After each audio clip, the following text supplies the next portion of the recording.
Every single year, Americans all over the country are affected by tornadic activity. And of course, tornadoes are extremely fast, destructive natural events, which is why you have to have a plan in place beforehand for how you will survive a tornado, which is one of the reasons why I installed an above-ground tornado shelter, which you see right here. But I also wanted to put together a kit for how I'll get through the time between a tornado hitting my home and the rescue efforts thereafter. And so that kit is what I'm calling the tornado bucket. And it's actually a kit I keep inside of my shelter right here that I can leave in there throughout the entire tornado season. And that way, if I ever have to come in here for shelter, I'll have access to those supplies. So we're going to open up the bucket. I'm going to tell you everything that I put in it. It's very simple, very minimalistic, but it should help anybody who's dealing with a tornado or something like that, especially if they don't have a shelter like this one. If you have to hide in your bathroom or in the closet under your stairs or wherever you might end up having to be, having a kit like this ready to go that you can just grab and then run to your emergency location with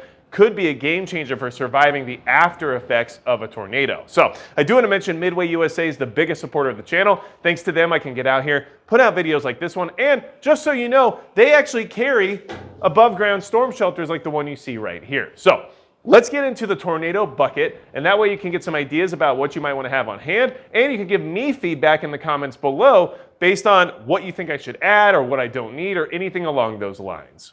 All right, so here we have the tornado bucket. Now, it's in a bucket for a couple of reasons. One is that it protects everything inside from anything from the outside, water, rodents, whatever it might be. And two, so that everything's in one small, easily carryable container that you can grab in an emergency and go to whatever emergency shelter you're going to be using. So, something to keep in mind is that the reason behind this bucket is because even if you have a shelter like this one, you might get trapped inside. And there are ways to get out of this shelter if you were to get trapped.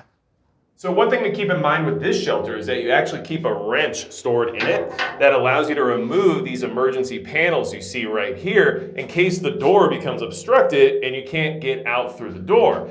So there's a lot of ways out of this shelter, but even then you're not guaranteed to be able to get out, which is why you need to have some extra supplies on hand. And if you want to see more about this shelter, I'll put a link in the video up here somewhere, and that way you can check that out as well.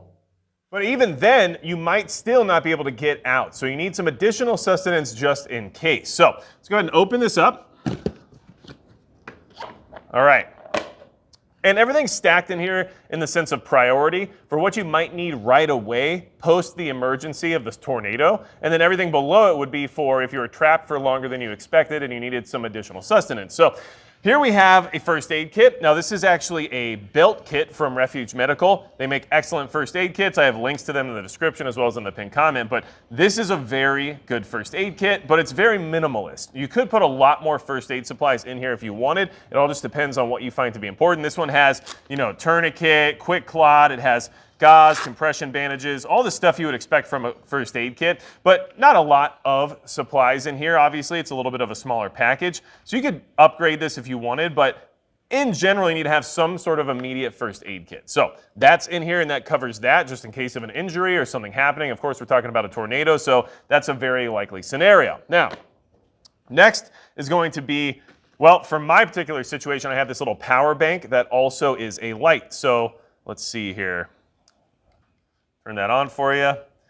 And for my shelter, it's magnetic and it sticks right inside and there's no lights built into this, so now I have a form of light. And depending on the situation, it's likely that the power is going to go out. So you're going to want something like this, and then it also has a power bank inside so I can recharge my cell phone or any other electronics. So this is good to have for that reason.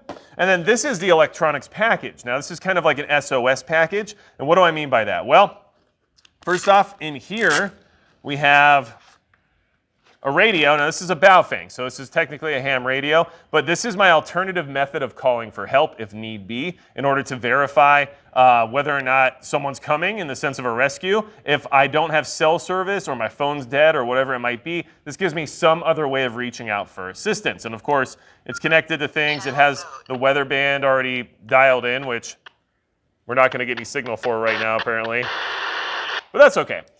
Either way, these also have built-in flashlights, so you have an additional flashlight there. This is just a good way to still call for help if you have no other way, okay?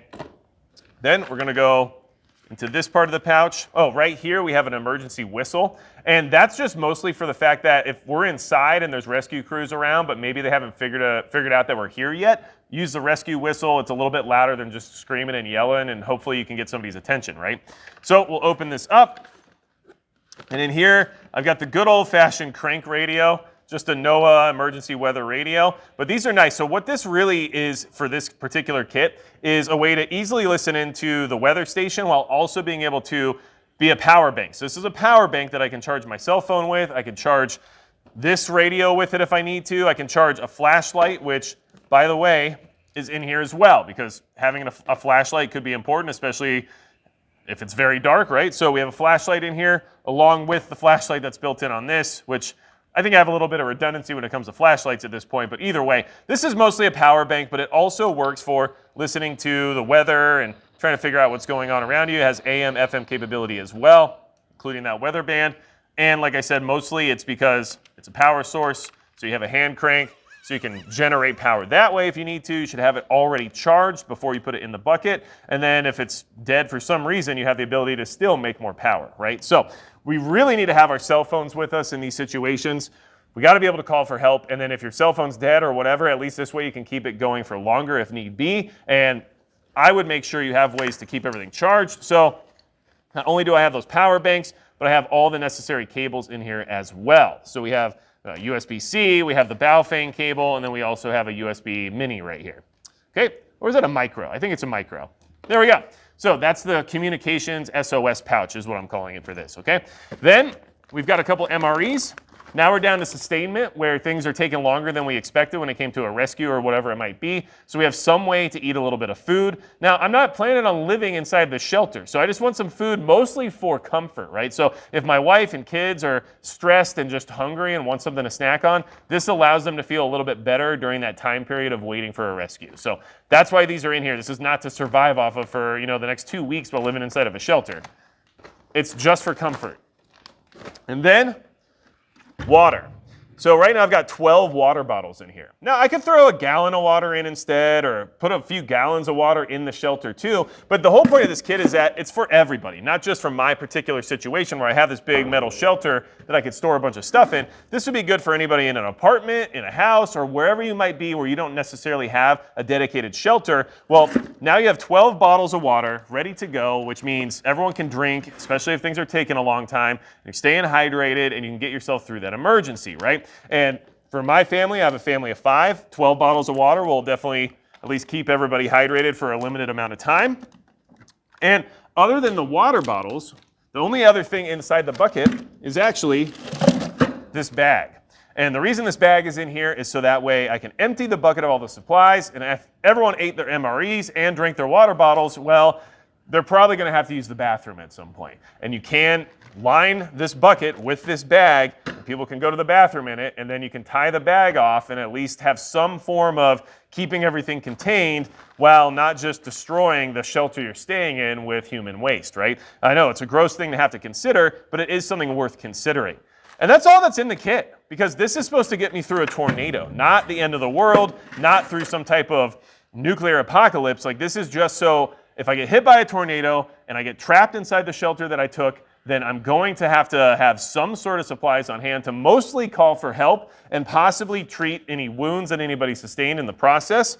And then if things take longer than I would have liked, well, now I'm just going to have to start drinking some water and maybe having a snack. So hopefully the tornado bucket gave you some things to think about. Hopefully this video helps you out. Let me know in the comments below what you would have added or taken out, or what your thoughts are on having one kit ready to go in case of a tornado, because this is realistic, practical preparedness, right? So if you want to support the channel directly, check out Subscribestar. It's $5 a month. I'll have links down below. You get exclusive content, direct communication, and some preparedness incentives. And anything else you need from me at all, go to magicprepper.com. And besides that, that's going to be it for Magic Prepper.